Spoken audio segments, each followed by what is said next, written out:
घरेलू तौर पे भी बेनिफिट होगा और आपको मुल्क लेवल पे भी बेनिफिट होगा, क्योंकि आपको उतना फ्यूल कंजप्शन जो है कम हो जाएगा। उसके लिए बिल्कुल सिंपल वे है, एक प्लेट, एक सोलर चार्ज कंट्रोलर और एक बैकअप के लिए 50 एम्पेयर या 40 एम्पेयर की बैटरी। ये टोटल कास्ट जो है मिनिमम 18, 20, 25 हज़ार से ऊपर ही जाएगी। लोग ये खुद इन्वेस्टमेंट ये करके और ख़ुद अपने एनर्जी और पावर क्राइसिस के मसले हल कर रहे हैं, मगर पाकिस्तान में अनफॉर्चुनेटली ऐसा कुछ भी नहीं है। जो लोग इन्वेस्टमेंट कर रहे हैं अपनी बिहाफ पे कर रहे हैं। जो बजट होना चाहिए ना, अगर आपके पास 50,000 से लाख रुपए तब भी ये लग जाता है, लेकिन उसमें सिर्फ एक पंखा और एक सेवर चल सकता है। नई बात डिजिटल की वीडियोस देखने के लिए हमारा चैनल सब्सक्राइब करें और बेल आइकन पर क्लिक करना मत भूलिएगा। अस्सलाम वालेकुम, मैं शाहजेब हूँ और आप देख रहे हैं नई बात डिजिटल। नाज़रीन, आप जानते हैं कि गर्मी बढ़ रही है, गर्मी के साथ साथ महंगाई भी बढ़ रही है। इस वक्त मैं मौजूद हूँ एक्सपो में, यहाँ पे सोलर सिस्टम के बारे में नुमाइश हो रही है।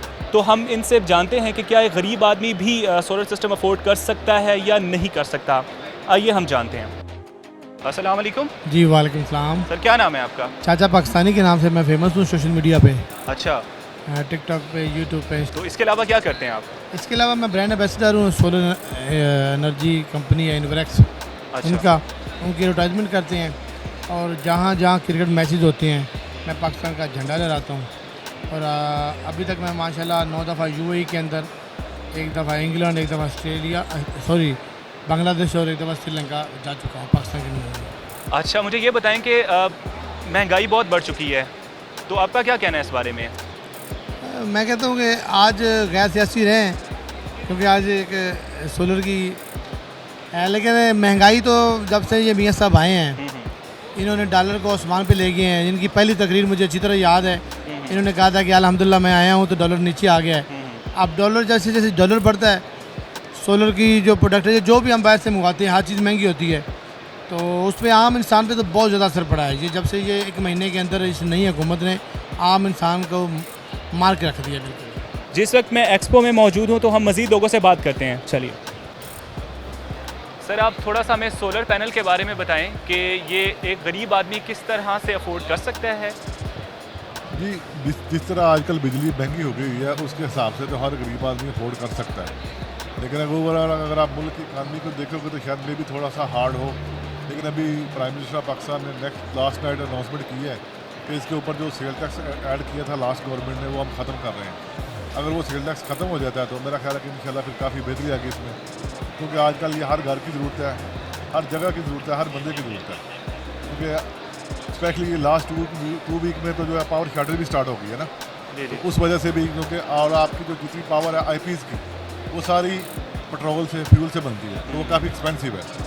तो उस वजह से जो है ना सोलर पैनल उस लिहाज से भी जो है बहुत बेनिफिट है कि आपको घरेलू तौर पे भी बेनिफिट होगा और आपको मुल्क लेवल पे भी बेनिफिट होगा, क्योंकि आपको उतना फ्यूल कंजप्शन जो है कम हो जाएगी। ठीक है, तो मिनिमम कितना बजट होना चाहिए अगर एक गरीब आदमी की अगर हम देखें उसकी लाइफ को, तो एक कमरे में अगर एक पंखा चलाना हो और एक उसके लिए मिनिमम कितना? गरीब आदमी के लिए तो बहुत ही अल्हम्दुलिल्लाह आसान है, लेकिन गरीब आदमी अगर गरीब रहे तो एक पंखे और एक लाइट के लिए टोटल जो है आपको डीसी पंखे के लिए 50 वाट लाइट चाहिए, डीसी 2 लाइटों के लिए 10, 20, 70 वाट चाहिए। उसके लिए बिल्कुल सिंपल वे है, एक प्लेट, एक सोलर चार्ज कंट्रोलर और एक बैकअप के लिए 50 एम्पेयर या 40 एम्पेयर की बैटरी। ये टोटल कास्ट जो है मिनिमम 18, 20, 25 हज़ार से ऊपर ही जाएगी। उसमें आपका 1 या 2 पंखा भी चल जाएगा, आपकी 2-3 लाइटें भी चल जाएंगी। लेकिन होता ये है कि जब आदमी इस पर जाता है ना, फिर उसकी ख्वाहिशात बढ़ जाती हैं, फिर वो कहता है कि मैं ये भी लगा लूँ, मेरा ये भी चल जाए, मेरा वो भी चल जाए, उसके लिए फिर एक्सपेंसिव हो जाता है। ठीक है, तो इसके साथ बैटरीज भी कनेक्ट होती हैं, तो बैटरीज कितना अर्सा चलती हैं और जो पैनल है वो कितना अर्सा चलता है? पैनल जो है उसकी जो लाइफ है वो तो 25 साल की कंपनीज वारंटी दे रही हैं, लेकिन जो हमारा अपना एक्सपीरियंस है वो 13 साल से तो लोगों के घरों में चल रहे हैं। इट्स मीन कि 13 से 15 साल तो ये बिल्कुल ठीक है, आगे अल्लाह जानता है, लेकिन वारंटी 25 साल की मिलती है इसकी। वारंटी 25 साल की। और जो बैटरी है वो डिपेंड ऑन बैटरी की क्वालिटी पे करता है, बैटरी के साइकिल पे करता है। मार्केट में बैटरी जो है 6 ईयर वारंटी से लेके 5 साल की वारंटी तक है, तो जैसी बैटरी आप लेंगे आपको वैसी उसकी लाइफ मिलेगी, वैसे बैकअप मिलेगा। ठीक है, तो जो बैटरी है, बैटरी के बगैर भी हम चला सकते हैं सोलर? जी, बैटरी के बगैर डायरेक्ट अगर हमने चलाना हो डे लाइट? डायरेक्ट जो है बैटरी के बगैर भी चलता है, लेकिन वो डे लाइट में चलता है, मखसूस टाइम के लिए चलता है। ठीक है, तो वो टेक्निकली थोड़ा सा महंगा आ जाता है, क्योंकि वो जो इन्वर्टर थोड़ा सा एक्सपेंसिव होता है। अच्छा। और उसके ऊपर आपको पैनल भी थोड़े ज़्यादा लगाने पड़ते हैं, क्योंकि उसके एक मखसूस वोल्टेज है, वो पूरे होंगे तो इन्वर्टर ऑन होगा। इसके लिए जो स्पोर्टिंग बैटरी होती है उसमें अगर आप बैटरी स्पोर्ट लगा लो, बड़े हल्की सी लगा लो, तो आप 2 पैनल से भी चला सकते हैं। अगर आप बैटरी स्पोर्ट या वाबला की स्पोर्ट नहीं देते तो फिर आपको मिनिमम 6 से 8 पैनल लगाने पड़ेंगे। बहुत शुक्रिया। Thank you. अस्सलाम वालेकुम। वालेकुम सलाम जी सर। जी सर, मुझे थोड़ा सा इन्फॉर्मेशन दें आप ये सोलर के बारे में। तो इससे मिनिमम कितना बजट होना चाहिए तो आप अफोर्ड कर सकते हैं, और मैक्सिमम जो है वो कितना, क्या कैपेसिटी इसकी है? देखिए मिनिमम आपका जो बजट होना चाहिए ना, अगर आपके पास 50,000 से लाख रुपए तब भी ये लग जाता है, लेकिन उसमें सिर्फ एक पंखा और एक सेवर चल सकता है, डीसी सिस्टम जिसे हम कहते हैं। ठीक है, थोड़े से अगर आप पैसे बढ़ाएंगे तो सिस्टमेटिकली आप उसको इंक्रीज़ कर सकते हैं। जैसे हमारे पास सिस्टम्स हैं 1 किलोवाट से स्टार्ट होते हैं, 800 वाट से स्टार्ट होता है, अप टू 100 किलोवाट। ये आपकी कैपेसिटी के हिसाब से आप इसको सेट कर सकते हैं, लेकिन जो मिनिमम है वो है 50,000 से लेके 50,000 से स्टार्ट हो जाता है। मतलब उसमें डीसी सिस्टम लगता है। ठीक है कि 1-2 पैनल्स लग जाएंगे छोटे, और साथ कोई डीसी पंखे या डीसी बल्ब, और ये सारा सिस्टम बन के और ये डीसी स्टार्ट। और अगर एक एसी चलाना हो तो? एक एसी चलाना हो तो आपको मिनिमम जो है 1.5 टन का, 1.5 टन टन के एसी की बात करें तो मिनिमम 3 kVA का सिस्टम आपको लगाना होगा, which is around 4.5 lakh right now. 4.5 lakh. Yeah. तो ये कितना अर्सा चल जाता है सोलर? देखिए सोलर की जो इन्वर्टर की लाइफ है वो 2 साल है, और इन्वर्टर की 2 साल है, वारंटी है। जी जी। अप टू 6 years लाइफ होती है उसकी। ओके। और जो पैनल है उसकी 25 years लाइफ है। ठीक है, जिसमें 12 years जो होती है आपकी वारंटी पीरियड होता है, और उसके बाद 80% लीनियर आउटपुट की जो होती है वो गारंटी होती है। तो ये इस तरह से। बहुत शुक्रिया सर। Thank you. जी, तो हम मज़ीद लोगों से बात करते हैं, तो चलिए मेरे साथ। अस्सलाम वालेकुम। वालेकुम अस्सलाम। सर, क्या नाम है आपका? मेरा नाम दानिश शकील है। अच्छा, महंगाई बढ़ रही है तो आपका क्या कहना है इस बारे में? देखें ऑफ कोर्स महंगाई बढ़ी है, ख़ास करके ऐसी चीज़ें जैसे सोलर पैनल्स हो गए, जो आप इस रिन्यूएबल एनर्जी के एग्जीबिशन में आए तो इसमें जो ज़्यादातर इंपोर्टेड मटेरियल्स हैं, तो इसकी जो महंगाई की वजह से जो बाइंग्स हैं वो काफ़ी हद तक नीचे गिर गई हैं। और इस पे मसला ये है कि इंटरनेशनल मार्केट के अंदर जो कि हमारा प्रॉब्लम आए हैं ड्यू टू कोविड की वजह से, जो कि मटेरियल महंगा हुआ, फ्रेट्स कॉस्ट में फ़र्क आया, तो पाकिस्तान में फिर ये तो एक चीज़ें थी जो दुनिया में चल रही हैं, मगर पाकिस्तान की जो PKR वैल्यू है इसकी डीवैल्यूएशन की वजह से जो करेंसी रेट में फ़र्क आया, तो उसकी वजह से ये प्रोडक्ट और महंगी हो गई। जो कि हमारी हुकूमत को चाहिए कि एक तो जो इस पर टैक्सेस लगाए हुए हैं इसको मिनिमाइज़ किए जाएँ, सब्सिडीज़ लेके आई जाएँ, क्योंकि एक रिन्यूएबल एनर्जी एक ऐसी टेक्नोलॉजी है कि इसके अंदर लोग ख़ुद खर्चा कर रहे हैं। हमारी गवर्नमेंट और हमारे जो इदारे हैं वो बिजली को देने में, एनर्जी की क्राइसिस दूर करने में नाकाम हुए हुए हैं, और लोग अपने इंडिपेंडेंटली इस चीज़ पे इन्वेस्ट कर रहे हैं, और जो कि इन्वेस्टमेंट छोटी नहीं है, इट्स अ मिनिमम ये इन्वेस्टमेंट 0.5 to 1 million तो ये मिनिमम है जो एक घर में करनी पड़ती है, और जिससे सिस्टम्स चलते हैं। तो इस लोग ये ख़ुद इन्वेस्टमेंट ये करके और ख़ुद अपने एनर्जी और पावर क्राइसिस के मसले हल कर रहे हैं। अब गवर्नमेंट को इस पर चाहिए या तो टैक्सेस कम करें, या जो इन्होंने इन्वेस्टमेents की उस पर लोगों को सब्सिडीज़ दी जाएँ उनको दूसरी चीज़ों के अंदर। % है इस पे? इसके अंदर जो एक वेग सा फिगर है that is from 17% to 20% if you are filer and non filer. Plus इसके अंदर ये कि हमें एक्साइज देनी पड़ती है, ये सब चीज़ें देनी पड़ती हैं। और सेकेंडली ये कि सिर्फ टैक्सेस का मसला है। दुनिया भर में जो ये होता है कि फॉर एग्जांपल अगर टैक्सेस ना भी हों इसके ऊपर, अगर हम इसकी रियल कॉस्ट लगा लें जैसे कि 1 मिलियन है, तो अगर 1 मिलियन आपने इन्वेस्टमेंट की तो उसमें ये होता है कि फिर आपकी गवर्नमेंट आपसे आगे जाके सालों में टैक्स लेती है।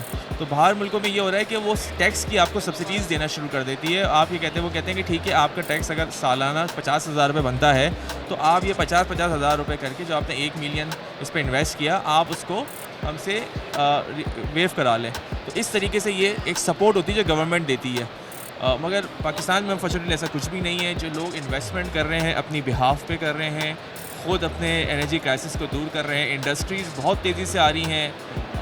हमारे साथ मसले हैं कि ये चीज़ें लोकल मैन्युफैक्चरिंग नहीं हो रही हैं, शॉर्टेजेस हैं, प्रॉब्लम्स हैं, जिसकी वजह से हमें मजबूरन इसको इंपोर्ट करना पड़ता है।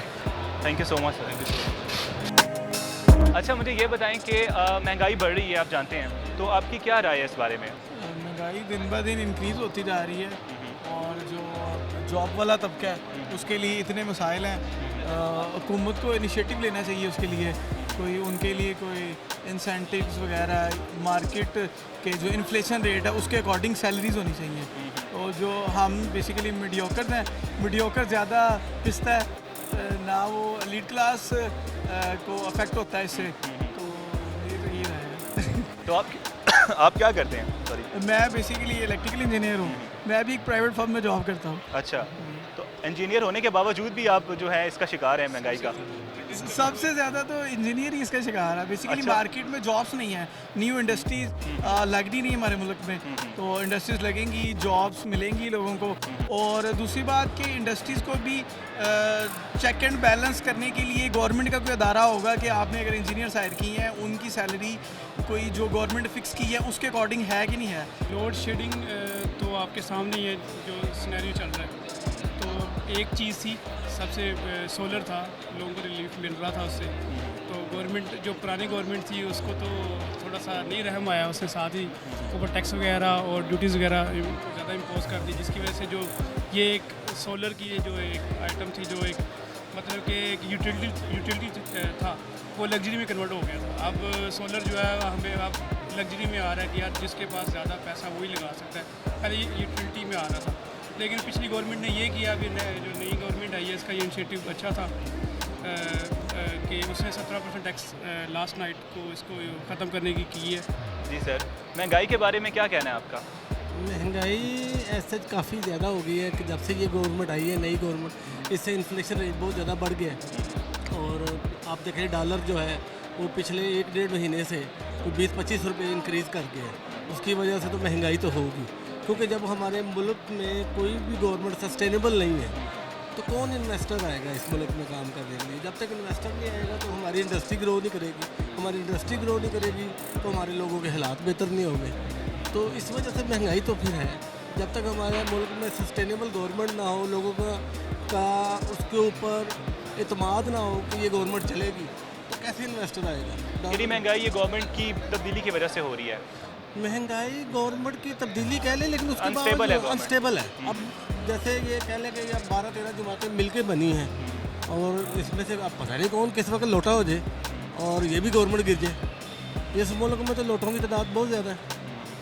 तो यानी गवर्नमेंट स्टेबल होनी चाहिए और उसके बाद महंगाई नहीं, कंट्रोल हो गवर्नमेंट- सकती है। नहीं, गवर्नमेंट स्टेबल होने से पहले हमारी अदालतें स्टेबल हों। जब उन्होंने टाइम पे फैसले नहीं करने, जब अगर पिछली गवर्नमेंट ने कहा था कि ये हमारे लोटे बिक रहे हैं, इस पे फैसला दें, तो जब अदालतें सो रही हैं और रात के 12:30 बजे हुक्मरान को डराने के लिए खुल रही हैं, फिर ऐसा तो होगा। अगर आपको टाइम पे कोई भी कुफर का निज़ाम तो चल सकता है, बगैर इंसाफ के निज़ाम नहीं चल सकता। तो ऐसा तो रहेगा मुल्क तो में ये कैसे होगी बेहतर? जब तक हमारे ये मामला जजेस ठीक कैसे- नहीं होंगे। ठीक कैसे करेंगे आप? जजेस को अपने आप पे खड़ा होना पड़ेगा ना। अगर वही बिकना शुरू हो जाएंगे तो फिर अदालत का निज़ाम कैसे चलेगा, माशरे में कैसे निज़ाम चलेगा। देखिए पूरी दुनिया में किसी भी कंट्री को उठा ले, जिस मुल्क का अदालती निज़ाम ठीक है वो ठीक है मुल्क। आप किसी, मैं नहीं समझता कि मैं फ़ौज को इल्ज़ाम दूँ या किसी और को, जब तक हमारे जजेस नहीं ठीक होंगे कोई मामला नहीं ठीक हो सकता। बेहतर सियासतदान कौन है इस वक्त हमारे जो मौजूदा सियासतदान है उनमें से? मौजूदा सियासतदानों में ऑब्वियसली एक इमरान खान बेहतर है। उसका सारे एसेट्स पाकिस्तान में है, उसकी कोई बाहर ऐसी लाइबिलिटीज़ नहीं है जिनको वो, जिसके लिए वो चोरी करे, जिसके लिए वो मामला चलाए। अब ये देखें ना, एक बाहर बैठा हुआ है हमारा हुक्मरान जिसको सो कॉल्ड नवाज शरीफ साहब, उनको वहाँ पे हमारी अदालतों ने सजा दी हुई है, वो कबीना सारी उनसे फैसला लेने गई है, तो कैसे मुल्क चलेगा। जी, तो हम मौजूद थे एक्सपो में और हमने लोगों से बातें की, महंगाई पे भी बात की, लोड शेडिंग पे भी बात की और सोलर पैनल के बारे में भी इंफॉर्मेशन ली। तो आई होप कि आपको पसंद आया होगा मेरा प्रोग्राम। मुझे दीजिए इजाज़त, आला हाफ़िज़।